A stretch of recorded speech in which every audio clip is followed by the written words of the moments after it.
এই যে হসপিটালে এসছি এখন, হয়ে যাচ্ছে রাস্তায় দাঁড়িয়েছি এখন, আপেল কিনছি। এই যে বসিরহাটে ট্রেন যাচ্ছে এখান দিয়ে, গেট পার হই লোকেশন আমাদের। গাইস এখানে সব ভেঙে দিচ্ছে, আনঅথরাইজ জায়গা সব ভেঙে দিচ্ছে। এরা কষ্ট করে সব করেছে, বিশাল কষ্ট করেছে আমাদের ছোট ছোট ভাই। তো গাইস আমরা এখন বাড়ির পথে। Hi guys, good morning, welcome back to my another new blog. আজকে একটু ব্লগটা মানে আজকে একটা প্রবলেম হয়েছে, যেটা হচ্ছে আমার দিদির মেয়ের হসপিটালে ভর্তি আছে, এখন দেখতে যাব। মানে কালকে পরীক্ষা শেষ হয়েছে, আজকেই আমাকে বেরোতে হচ্ছে আর্জেন্ট, খুব ক্যালকাটা হসপিটালে ভর্তি আছে। তো কী হয়েছে না, তোমার যে গাড়ি হয় পুলকার, মানে স্কুল যাচ্ছিলো, পুলকারের যে এসির ভেন্টটা হয়, এসির ভেন্টটা ফেটে বেরিয়েছে, ফেটে পুরো গা ধরে হয়ে গেছে, মানে ওই কী বলে রাবারগুলো পুরো একদম চেপে গেছে গায়ে। তো ওগুলো চামড়া পুড়ে গেছে, তার জন্য আবার প্লাস্টিক সার্জারি হচ্ছে। খুবই বাজে ক্রিটিক্যাল অবস্থা, দেখি কী হয়, এখন কি বলে দেখি, যাই ক্যালকাটা হসপিটালে এখন ভর্তি আছে। যাই হোক, এই মাত্র একটু আগে ঘুম থেকে উঠেছি, বেরোই। চলো গাইস, রেডি হয়ে গেছি, এখানে বেরোই তাহলে। আজকে বৃষ্টি পড়ছে ভালোই, ওয়েদারটা দেখতে পাচ্ছ, একদম মেঘলা হয়ে গেছে। চলো প্রণাম করে নিই, প্রণাম করে বেরোই তাহলে। বেরোনো যাক তাহলে, 10টা বাজছে এখন। ঘড়ি কাটা গাইস, এখন আমাদের গাড়ি রেখেছে পেছন দিকে ফ্ল্যাটে, তো গেস্ট পার্কিংয়ে রাখা আছে। যাই এখন গাড়িটাকে বার করি। দেখো সব পার্কিং এখানে। এখন হেঁটে হেঁটে আমাকে পেছন দিকে যেতে হচ্ছে, একদম বিল্ডিংয়ের পেছন। তো গাইজ এখন পৌঁছে গেছি সিএমআরআই হসপিটাল, এখন পার্কিং করছি গাড়িটা, রাখার জায়গা খুঁজছি। এই যে চলো ভেতরে যাই এখান দিয়ে। হচ্ছে গাইজ হসপিটালে এসছি এখন, সামনে রাখা আছে বেডেতে। তো গাইজ এখন বারাসাত যাবো এখান থেকে। তো ওরা বেরিয়ে গেছে এখন গাড়িতে করে, এখন আমরা যাচ্ছি, এখন বেরোবো। গাইজ এখানে আবার বৃষ্টি পড়তে শুরু করেছে, এখন পার্কিংয়ে যাচ্ছি, ওরা যাবো দেখি। পেয়েছি, যা রাস্তা পেয়েছি।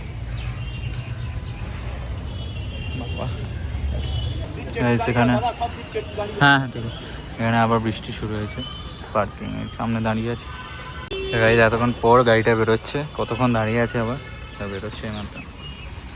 আমাদের গাড়িটা পেছনে রাখা আছে, ওই পেছনে।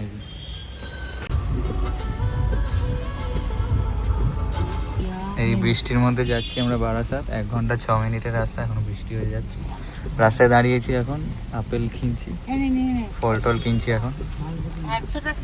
চলো যাই, বিশাল বৃষ্টি হচ্ছে এখানে।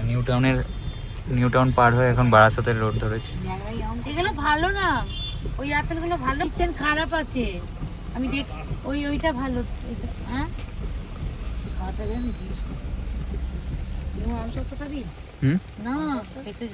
না না না, ল্যাংড়া কত করে?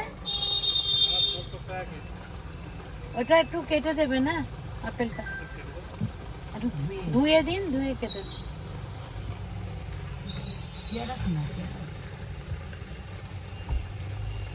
পেয়ারা খাবি? পেয়ারা শক্ত পেয়ারা হলে খাবো। কাঁচা আছে পেয়ারা? কাঁচা আছে? এটা কি বারুইপুর?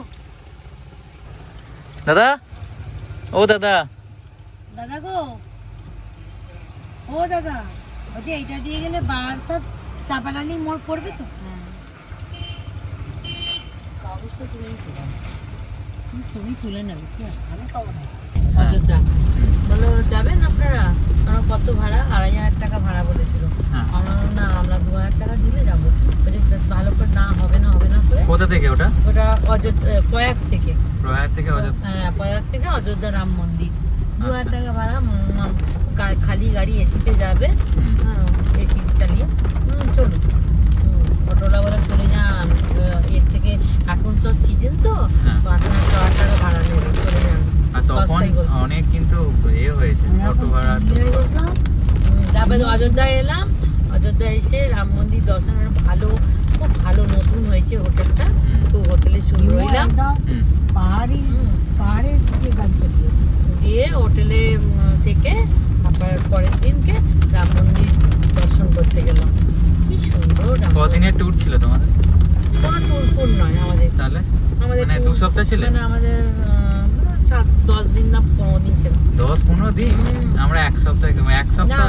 ইচ্ছা করি, আমরা বেনারসে তো বেশি দিন ছিলাম। ও হ্যাঁ বেনারসে ওই যে মালিক হ্যাঁ। তার হোটেলে রইলাম, যে তারপর ওখান থেকে বেনারসে সাইট সিন এইসব ঘুরলাম। এই টাকাগুলো পেয়ে নিলে ভালো হতো, কেউ করতাম না।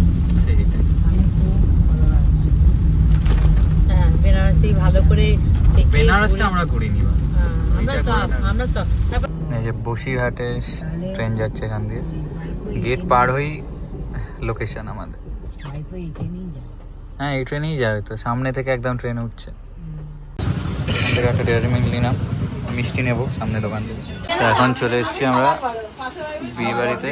হ্যাঁ বুঝতে পেরেছি, আমাদের মুশকিল কি হলো তো, আমাদের না আজকে বিয়ে হয়ে চলে গেল, রাত্রিবেলা ওখানে থাকবে, আবার নিয়ে চলে আসবে। কালকে দুপুরবেলা এখান থেকে যাবে আবার খেতে, ওখানে বউ ভাত খেতে যাবে না। হ্যাঁ নিয়ে চলে আসবে। আবার মেয়ে কবে যাবে? মেয়ে আসলো, তারপরে 4-5 দিন পরে আবার যাবে। প্রথমে একটু আসা যাওয়া বেশি পড়বে, পরে আমি না এটা ছোট, এটা বড়, এটা মেজো, এটা ছোট, আর আমি সবার বড়। আমার পরে আমার বোন আছে, একটা খেতে দিয়েছে। ওই তো মা বাবা বলছে। মারা গেছে আমি তো 35 বছর মতো হলো। কার? এরা কষ্ট করে সব করেছে এগুলো। বিশাল কষ্ট করেছে এই আমাদের ছোট ছোট ভাইরা। না সব খাচ্ছে, খাওয়া দাওয়াটাও আলাদা। খাওয়া দাওয়া আলাদা। ওদের সব কলকাতাতেই ব্যবসা। হ্যাঁ সব কথা বলো। এদিকে লোক সব এখানে ট্রেনে করে যাও। হ্যাঁ, আর ডাব ফাব করতে গিয়ে নিয়ে যান তাহলে আমি তো ডাব ওখান থেকেই নিই। এখান থেকেই অন্য লোক নিয়ে যায়। উল্টো টাকা থেকে। দেখি আঙুলটা দেখে, আঙুলটা না ঢুকে যাবে। ও। আমাদের তো আমার একটা ডাবওয়ালা আছে, ও একদম 10খানা 12খানা ডাব একবারে কাঁদি ফেলে দিয়ে, তো চতুবা খালি ফোন করবে। হ্যাঁ হ্যাঁ।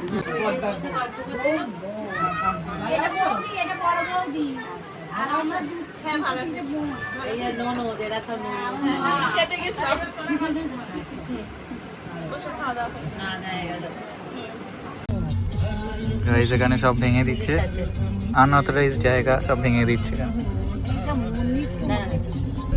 তো গাইজ আমরা এখন বাড়ির পথে যাচ্ছি। এখন কতক্ষণ লাগবে? 55 মিনিট।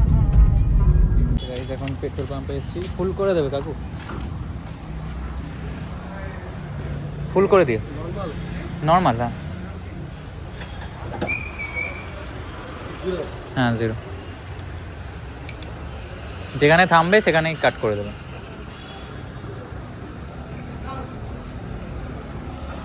কত হয়েছে? 1365। একটা বিল দিয়ে দিন। হ্যাঁ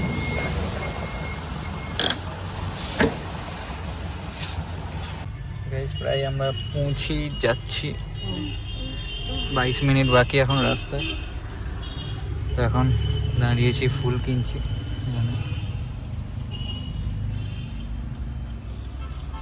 ঠাম্মা কেমন লাগলো? হ্যাঁ আমি নিয়ে যাচ্ছিলাম না ঠাম্মাকে, আর অত বৃষ্টি পড়ছে নিয়ে যাবো না। চলে গেছি। 10 টাকা। আপনি কেন দাম বেশি বলছেন? আমরা তো গাইস ফাইনালি ফ্ল্যাটে পৌঁছে গেছি। তো গাইস বেরিয়েই এখন আবার চিকেন কিনতে বেরিয়ে পড়েছি রাস্তায়। চলো। তো গাইস এখন চলছে চা, এখানে গরম জল হচ্ছে। তো গাইস ফাইনালি বহু বছর পর জিমে যাচ্ছে মনে হচ্ছে। চলো যাই তাহলে জিমে।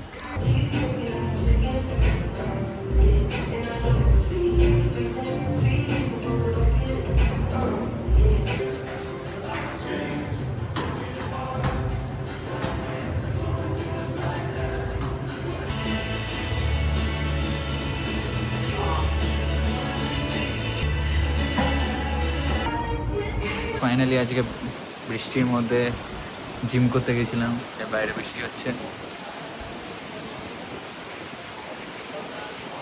বৃষ্টিটা কেমন আছে? ফাইনালি গাইজ এখন মোটামুটি 11:30 বাজছে। এবার এই ঘরদোর গুছোচ্ছি, আর এনার্জি নেই সব গুছোনোর, তাও গুছোতে হচ্ছে। ঘরদোর গুছাই আর কি। তারপর খেলা দেখবো আবার 12:30 থেকে। স্পেন ভার্সেস বেলজিয়ামের খেলা আছে, তো দেখি কি হয়, টায়ার্ড থাকি কি খেলা দেখতে পারি, দেখা যাক। চল গোছানো যাবে।